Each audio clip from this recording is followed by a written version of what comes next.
أعوذ بالله من الشيطان الرجيم. بسم الله الرحمن الرحيم. تبارك الذي بيده الملك وهو على كل شيء قدير،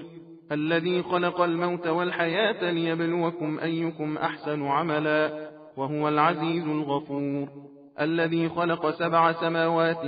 طباقا ما ترى في خلق الرحمن من تفاوت فارجع البصر هل ترى من فطور، ثم ارجع البصر كرتين ينقلب إليك البصر خاسئا وهو حسير. ولقد زينا السماء الدنيا بمصابيح وجعلناها رجوما للشياطين وأعتدنا لهم عذاب السعير. وللذين كفروا بربهم عذاب جهنم وبئس المصير. إذا ألقوا فيها سمعوا لها شهيقا وهي تفور تكاد تميز من الغيظ، كلما ألقي فيها فوج سألهم خزنتها ألم يأتكم نذير، قالوا بلى قد جاءنا نذير فكذبنا وقلنا ما نزل الله من شيء إن أنتم إلا في ضلال كبير. وقالوا لو كنا نسمع أو نعقل ما كنا في أصحاب السعير،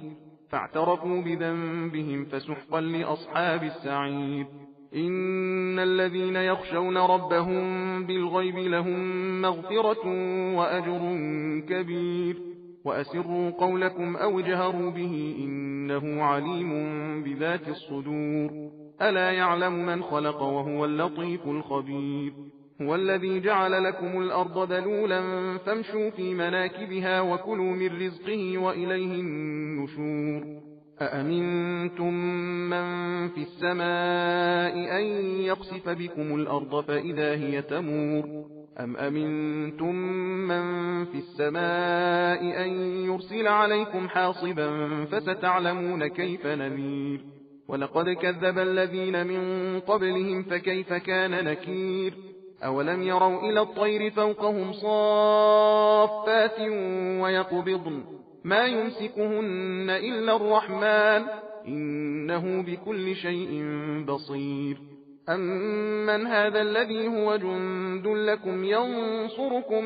من دون الرحمن إن الكافرون إلا في غرور. أمن هذا الذي يرزقكم إن أمسك رزقه بل لجوا في عتو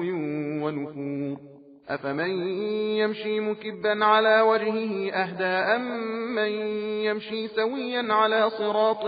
مستقيم. قل هو الذي أنشأكم وجعل لكم السمع والأبصار والأفئدة قليلا ما تشكرون. قل هو الذي ذرأكم في الأرض وإليه تحشرون. ويقولون متى هذا الوعد إن كنتم صادقين. قل إنما العلم عند الله وإنما أنا نذير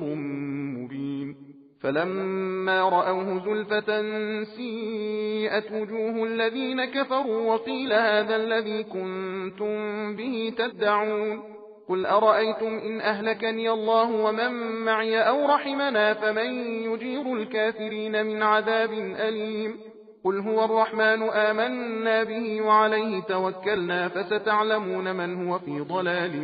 مبين. قل أرأيتم إن أصبح ماؤكم غورا فمن يأتيكم بماء معين. بسم الله الرحمن الرحيم. نون والقلم وما يسطرون. ما أنت بنعمة ربك بمجنون. وإن لك لأجرا غير ممنون. وإنك لعلى خلق عظيم. فستبصر ويبصرون بأيكم المفتون. إن ربك هو أعلم بمن ضل عن سبيله وهو أعلم بالمهتدين. فلا تطع المكذبين ودوا لو تدهن فيدهنون. ولا تطع كل حلاف مهين هماز مشاء بنميم مناع للخير معتد أثيم عتل بعد ذلك زنيم. أن كان ذا مال وبنين إذا تتلى عليه آياتنا قال أساطير الأولين. سنسمه على الخرطوم. إنا بلوناهم كما بلونا أصحاب الجنة إذ أقسموا ليصرمنها مصبحين ولا يستثنون. فطاف عليها طائف من ربك وهم نائمون فأصبحت كالصريم فتنادوا مصبحين أن اغدوا على حرثكم إن كنتم صارمين فانطلقوا وهم يتخافتون ألا يدخلنها اليوم عليكم مسكين وغدوا على حرد قادرين فلما رأوها قالوا إنا لضالون بل نحن محرومون قال أوسطهم ألم أقل لكم لولا تسبحون قالوا سبحان ربنا إنا كنا ظالمين فأقبل بعضهم على بعض يتلاومون قالوا يا ويلنا إنا كنا طاغين عسى ربنا أن يبدلنا خيرا منها إنا إلى ربنا راغبون كذلك العذاب ولعذاب الآخرة أكبر لو كانوا يعلمون إن للمتقين عند ربهم جنات النعيم أفنجعل المسلمين كالمجرمين ما لكم كيف تحكمون أم لكم كتاب فيه تدرسون إن لكم فيه لما تخيرون أم لكم أيمان علينا بالغة إلى يوم القيامة إن لكم لما تحكمون سلهم أيهم بذلك زعيم أم لهم شركاء فليأتوا بشركائهم إن كانوا صادقين يوم يكشف عن ساق ويدعون إلى السجود فلا يستطيعون خاشعة أبصارهم ترهقهم ذلة وقد كانوا يدعون إلى السجود وهم سالمون فذرني ومن يكذب بهذا الحديث سنستدرجهم من حيث لا يعلمون وأملي لهم إن كيدي متين أم تسألهم أجرا فهم من مغرم مثقلون أم عندهم الغيب فهم يكتبون فاصبر لحكم ربك ولا تكن كصاحب الحوت إذ نادى وهو مكظوم لولا أن تداركه نعمة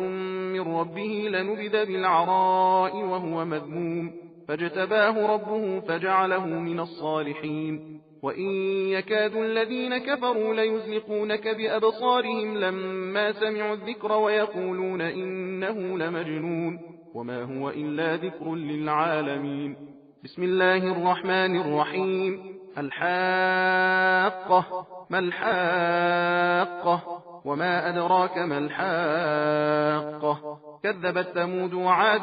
بالقارعة فأما ثمود فأهلكوا بالطاغية وأما عاد فأهلكوا بريح صرصر عاتية سخرها عليهم 7 ليال و8 أيام حسوما فترى القوم فيها صرعى كأنهم أعجاز نخل خاوية فهل ترى لهم من باقية وجاء فرعون ومن قبله والمؤتفكات بالخاطئة فعصوا رسول ربهم فأخذهم أخذة رابية إنا لما طغى الماء حملناكم في الجارية لنجعلها لكم تذكرة وتعيها أذن واعية فإذا نفخ في الصور نفخة واحدة وحملت الأرض والجبال فدكتا دكة واحدة فيومئذ وقعت الواقعة وانشقت السماء فهي يومئذ واهية والملك على أرجائها ويحمل عرش ربك فوقهم يومئذ 8 يومئذ تعرضون لا تخفى منكم خافية فأما من أوتي كتابه بيمينه فيقول هاؤم اقرءوا كتابيه إني ظننت أني ملاق حسابيه فهو في عيشة راضية في جنة عالية قطوفها دانية كلوا واشربوا هنيئا بما أسلفتم في الأيام الخالية وأما من أوتي كتابه بشماله فيقول يا ليتني لم أوت كتابيه ولم أدر ما حسابيه يا ليتها كانت القاضية ما أغنى عني ماليه هلك عني سلطانيه خذوه فغلوه ثم الجحيم صلوه ثم في سلسلة ذرعها 70 ذراعا فاسلكوه إنه كان لا يؤمن بالله العظيم ولا يحض على طعام المسكين فليس له اليوم هاهنا حميم ولا طعام إلا من غسلين لا يأكله إلا الخاطئون فلا أقسم بما تبصرون وما لا تبصرون إنه لقول رسول كريم وما هو بقول شاعر قليلا ما تؤمنون ولا بقول كاهن قليلا ما تذكرون تنزيل من رب العالمين ولو تقول علينا بعض الأقاويل لأخذنا منه باليمين ثم لقطعنا منه الوتين فما منكم من أحد عنه حاجزين وإنه لتذكرة للمتقين وإنا لنعلم أن منكم مكذبين وإنه لحسرة على الكافرين وإنه لحق اليقين فسبح باسم ربك العظيم بسم الله الرحمن الرحيم سأل سائل بعذاب واقع للكافرين ليس له دافع من الله ذي المعارج تعرج الملائكة والروح إليه في يوم كان مقداره 50,000 سنة فاصبر صبرا جميلا إنهم يرونه بعيدا ونراه قريبا يوم تكون السماء كالمهل وتكون الجبال كالعهن ولا يسأل حميم حميما يبصرونهم يود المجرم لو يفتدي من عذاب يومئذ ببنيه وصاحبته وأخيه وفصيلته التي تؤويه ومن في الأرض جميعا ثم ينجيه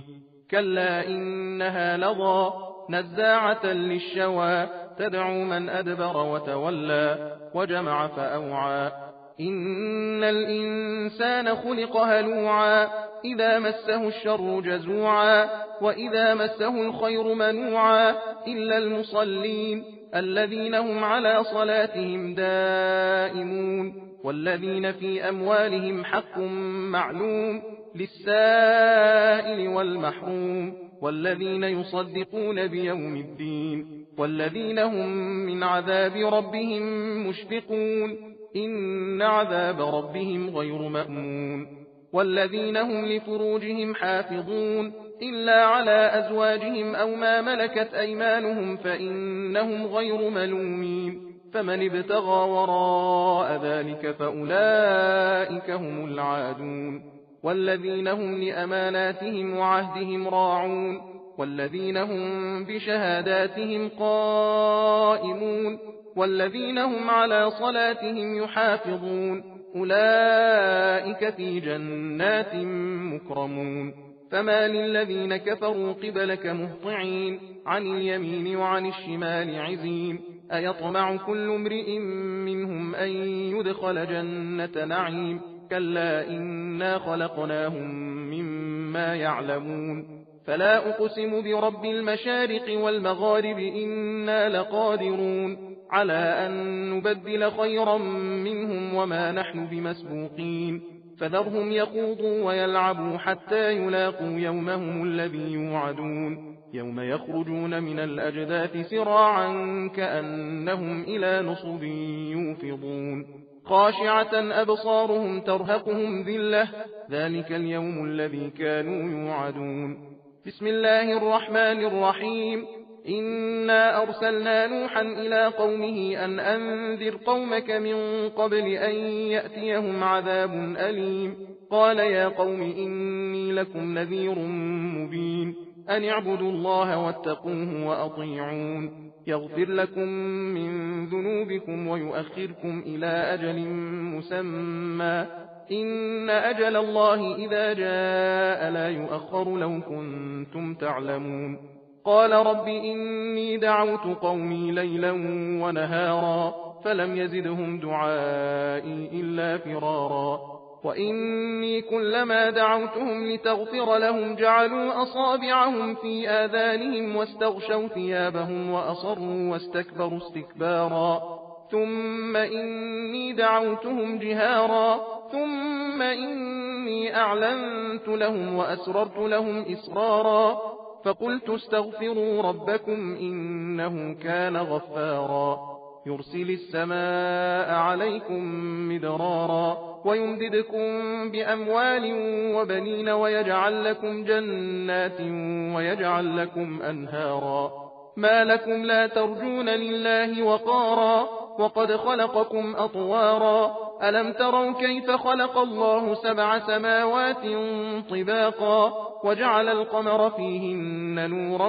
وجعل الشمس سراجا والله أنبتكم من الأرض نباتا ثم يعيدكم فيها ويخرجكم إخراجا والله جعل لكم الأرض بساطا لتسلكوا منها سبلا فجاجا قال نوح رب إنهم عصوني واتبعوا من لم يزده ماله وولده إلا خسارا ومكروا مكرا كبارا وقالوا لا تذرن آلهتكم ولا تذرن ودا ولا سواعا ولا يغوث ويعوق ونسرا وقد أضلوا كثيرا ولا تزد الظالمين إلا ضلالا مما خطيئاتهم أغرقوا فأدخلوا نارا فلم يجدوا لهم من دون الله أنصارا وقال نوح رب لا تذر على الأرض من الكافرين ديارا إنك إن تذرهم يضلوا عبادك ولا يلدوا إلا فاجرا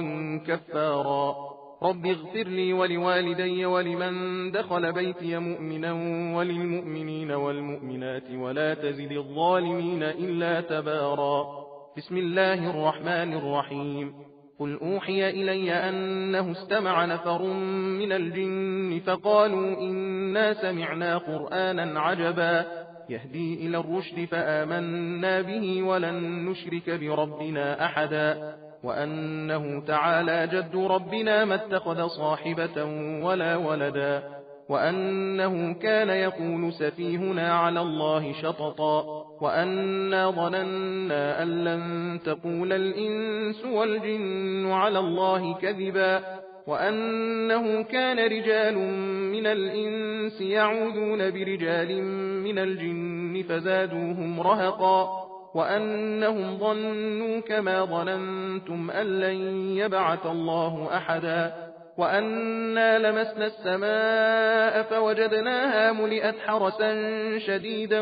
وشهبا وأنا كنا نقعد منها مقاعد للسمع فمن يستمع الآن يجد له شهابا رصدا وأنا لا ندري أشر أريد بمن في الأرض أم أراد بهم ربهم رشدا وأنا منا الصالحون ومنا دون ذلك كنا طرائق قددا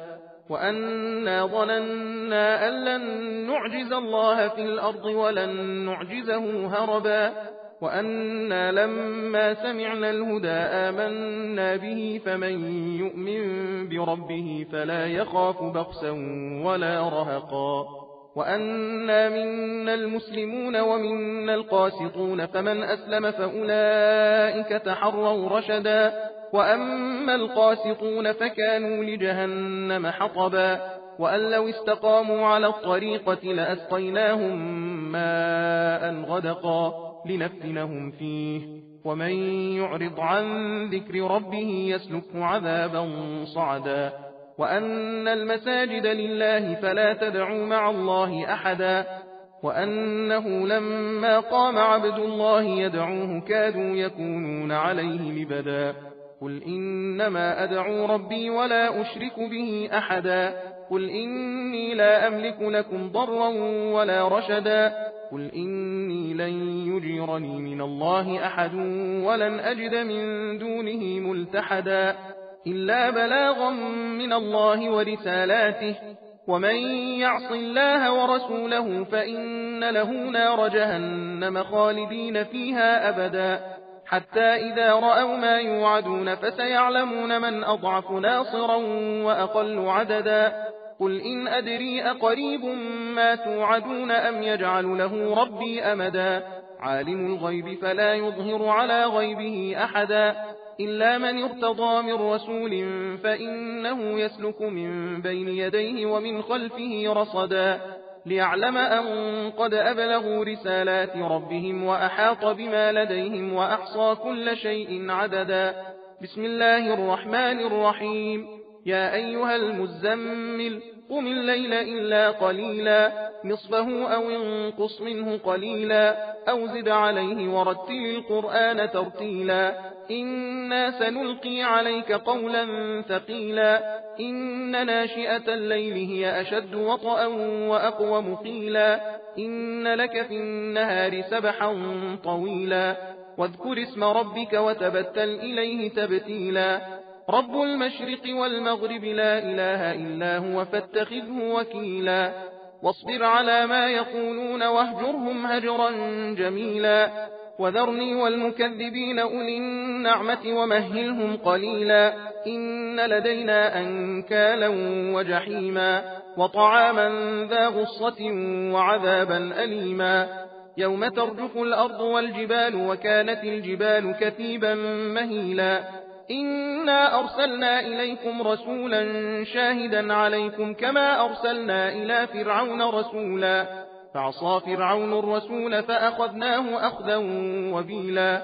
فكيف تتقون إن كفرتم يوما يجعل الولدان شيبا السماء منفطر به كان وعده مفعولا إن هذه تذكرة فمن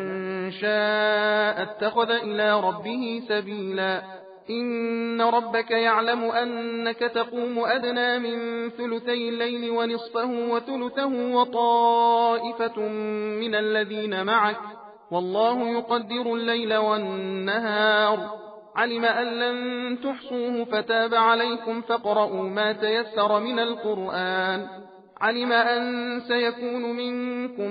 مرضى وآخرون يضربون في الأرض يبتغون من فضل الله وآخرون يقاتلون في سبيل الله فاقرؤوا ما تيسر منه وأقيموا الصلاة وآتوا الزكاة وأقرضوا الله قرضا حسنا وما تقدموا لأنفسكم من خير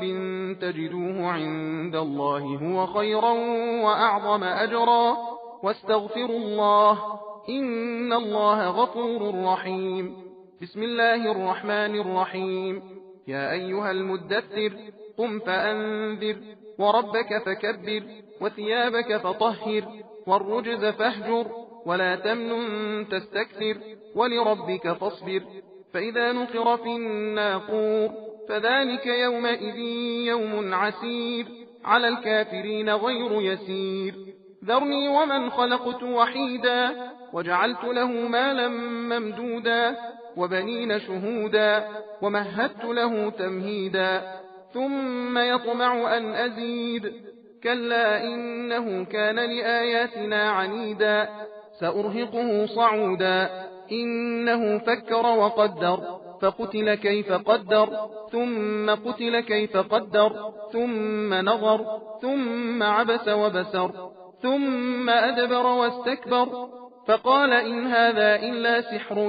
يؤثر إن هذا إلا قول البشر سأصليه سقر وما أدراك ما سقر لا تبقي ولا تذر لواحة للبشر عليها 19 وما جعلنا أصحاب النار إلا ملائكة وما جعلنا عدتهم إلا فتنة للذين كفروا ليستيقن الذين أوتوا الكتاب ويزداد الذين آمنوا إيمانا ولا يرتاب الذين أوتوا الكتاب والمؤمنون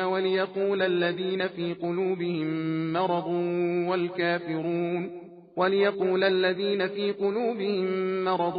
والكافرون ماذا أراد الله بهذا مثلا كذلك يضل الله من يشاء ويهدي من يشاء وما يعلم جنود ربك إلا هو وما هي إلا ذكرى للبشر كلا والقمر والليل إذ أدبر والصبح إذا أسفر إنها لإحدى الكبر نذيرا للبشر لمن شاء منكم أن يتقدم أو يتأخر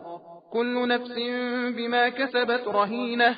إلا أصحاب اليمين في جنات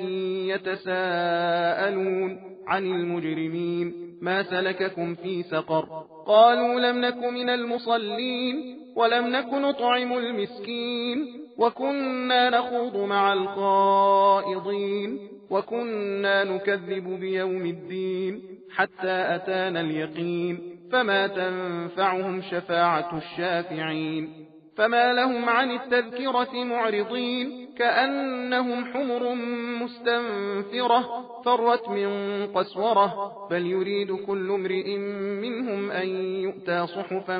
منشرة كلا بل لا يخافون الآخرة كلا إنه تذكرة فمن شاء ذكره وما يذكرون إلا أن يشاء الله هو أهل التقوى وأهل المغفرة بسم الله الرحمن الرحيم لا أقسم بيوم القيامة ولا أقسم بالنفس اللوامة أيحسب الإنسان أن لن نجمع عظامه فلا قادرين على أن نسوي بنانه بل يريد الإنسان ليفجر أمامه يسأل أيان يوم القيامة فإذا برق البصر وخسف القمر وجمع الشمس والقمر يقول الإنسان يومئذ أين المفر كلا لا وزر إلى ربك يومئذ المستقر ينبأ الإنسان يومئذ بما قدم وأخر فللإنسان على نفسه بصيرة ولو ألقى معاذيره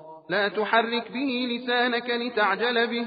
إن علينا جمعه وقرآنه فإذا قرأناه فاتبع قرآنه ثم إن علينا بيانه كلا بل تحبون العاجلة وتذرون الآخرة وجوه يومئذ ناظرة إلى ربها ناظرة ووجوه يومئذ باسرة تظن أن يفعل بها فاقرة كلا إذا بلغت التراقي وقيل من راق وظن أنه الفراق والتفت الساق بالساق إلى ربك يومئذ المساق فلا صدق ولا صلى ولكن كذب وتولى ثم ذهب إلى أهله يتمطى أولى لك فأولى ثم أولى لك فأولى أيحسب الإنسان أن يترك سدى ألم يكن نطفة من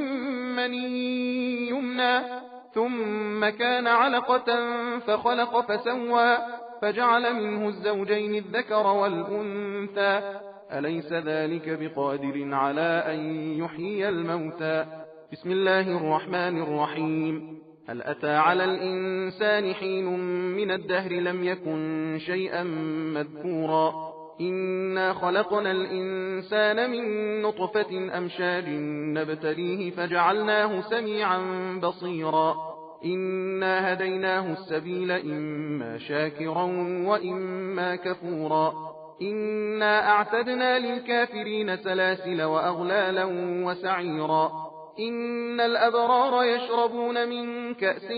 كان مزاجها كافورا عينا يشرب بها عباد الله يفجرونها تفجيرا يوفون بالنذر ويخافون يوما كان شره مستطيرا ويطعمون الطعام على حبه مسكينا ويتيما وأسيرا إنما نطعمكم لوجه الله لا نريد منكم جزاء ولا شكورا إنا نخاف من ربنا يوما عبوسا قمطريرا فوقاهم الله شر ذلك اليوم ولقاهم نضرة وسرورا وجزاهم بما صبروا جنة وحريرا متكئين فيها على الأرائك لا يرون فيها شمسا ولا زمهريرا ودانية عليهم ظلالها وذللت قطوفها تذليلا ويطاف عليهم بآنية من فضة وأكواب كانت قوارير من فضة قدروها تقديرا ويسقون فيها كأسا كان مزاجها زنجبيلا عينا فيها تسمى سلسبيلا ويطوف عليهم ولدان مخلدون إذا رأيتهم حسبتهم لؤلؤا منثورا وإذا رأيت ثم رأيت نعيما وملكا كبيرا عاليهم ثياب سندس خضر واستبرق وحلوا أساور من فضة وسقاهم ربهم شرابا طهورا إن هذا كان لكم جزاء وكان سعيكم مشكورا إنا نحن نزلنا عليك القرآن تنزيلا فاصبر لحكم ربك ولا تطع منهم آثما أو كفورا واذكر اسم ربك بكرة وأصيلا ومن الليل فاسجد له وسبحه ليلا طويلا إن هؤلاء يحبون العاجلة ويذرون وراءهم يوما ثقيلا نحن خلقناهم وشددنا أسرهم وإذا شئنا بدلنا أمثالهم تبديلا إن هذه تذكرة فمن شاء اتخذ إلى ربه سبيلا وما تشاءون إلا أن يشاء الله إن الله كان عليما حكيما يدخل من يشاء في رحمته والظالمين أعد لهم عذابا أليما بسم الله الرحمن الرحيم والمرسلات عرفا فالعاصفات عصفا والناشرات نشرا فالفارقات فرقا فالملقيات ذكرا عذرا أو نذرا إنما توعدون لواقع فإذا النجوم طمست وإذا السماء فرجت وإذا الجبال نسفت وإذا الرسل أقتت لأي يوم أجلت ليوم الفصل وما أدراك ما يوم الفصل ويل يومئذ للمكذبين ألم نهلك الأولين ثم نتبعهم الآخرين كذلك نفعل بالمجرمين ويل يومئذ للمكذبين ألم نخلقكم من ماء مهين فجعلناه في قرار مكين إلى قدر معلوم فقدرنا فنعم القادرون ويل يومئذ للمكذبين ألم نجعل الأرض كفاتا أحياء وأمواتا وجعلنا فيها رواسي شامخات وأسقيناكم ماء فراتا ويل يومئذ للمكذبين انطلقوا إلى ما كنتم به تكذبون انطلقوا إلى ظل ذي 3 شعب لا ظليل ولا يغني من اللهب إنها ترمي بشرر كالقصر كأنه جمالة صفر ويل يومئذ للمكذبين هذا يوم لا ينطقون ولا يؤذن لهم فيعتذرون ويل يومئذ للمكذبين هذا يوم الفصل جمعناكم والأولين فإن كان لكم كيد فكيدون ويل يومئذ للمكذبين إن المتقين في ظلال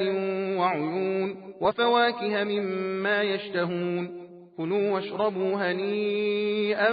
بما كنتم تعملون إنا كذلك نجزي المحسنين ويل يومئذ للمكذبين كلوا وتمتعوا قليلا إنكم مجرمون ويل يومئذ للمكذبين وإذا قيل لهم اركعوا لا يركعون ويل يومئذ للمكذبين فبأي حديث بعده يؤمنون صدق الله العلي العظيم إنا هديناه السبيل إما شاكرا